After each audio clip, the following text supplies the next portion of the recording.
آپ دیکھ رہے ہیں سٹی 11 نیوز پاکستان HD۔ ستیانہ بنگلہ سے خبر شامل کرتے ہیں۔ ہمارے ریجنل بیورو چیف تحسین حیدر رشید کی رپورٹ کے مطابق سینئر صحافی پریس کلب کی چیئرمین رشید طاہر کی چوہدری شہباز پاپڑ MPN کے بھائی سابقہ chairman market committee Chaudhry Aslam Gujjar سے ملاقات۔ ستیانہ بنگلہ کو خوبصورت بنانے کے لیے ترقی اور خوشحالی کے لیے تفصیلی گفتگو۔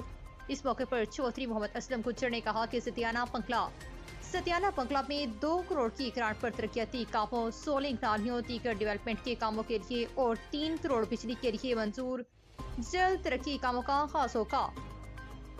تفصیلات کے مطابق ستیانہ بنگلہ سینئر صحافی پریس کلب کے چیئرمین رشید طاہر کی چوہدری شہباز پاپڑ گجر MPN کے بھائی chairman market committee Chaudhry Aslam Gujjar سے ستیانہ بنگلہ کو خوبصورت بنانے کے لیے ترقی اور خوشحالی کے لیے تفصیلی گفتگو۔ اس موقع پر چوہدری اسلم گجر نے 2 کروڑ کی گرانٹ سے ترقیاتی کاموں، سولنگ نالیاں، دیگر ڈیولپمنٹ کے کاموں کے لیے اور 3 کروڑ بجلی کی منظوری کے لیے اور ترقیاتی کام پر تفصیلی گفتگو۔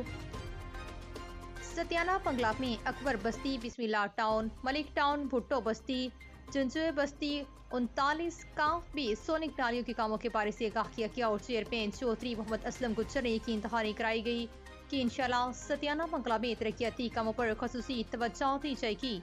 انشاءاللہ جو وعدے کیے ہیں انشاءاللہ ان کی تکمیل کروں گا۔ محسسین اہل علاقہ نے MPN چوہدری شہباز پاپڑ گجر اور چیئرمین چوہدری اسلم گجر کا گرانٹ دینے پر شکریہ ادا کیا اور ان کی کاوشوں کو خراج تحسین پیش کیا اور مزید کہا کہ ستیانہ بنگلہ میں گورنمنٹ کالج فار بوائز کا ہونا وقت کی اہم ضرورت ہے، کیونکہ ستیانہ بنگلہ سے فیصل آباد 20 کلومیٹر اور ستیانہ سے جڑاوالا 30 کلومیٹر، ستیانہ بنگلہ سے تانکنے والا 25 کلومیٹر پر واقع ہے۔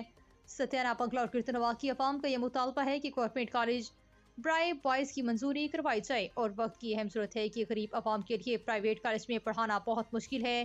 بے شمار طالب علم تعلیم حاصل نہیں کر سکتے۔ مزید خبروں کے لیے دیکھتے رہیے سٹی 11 نیوز پاکستان HD۔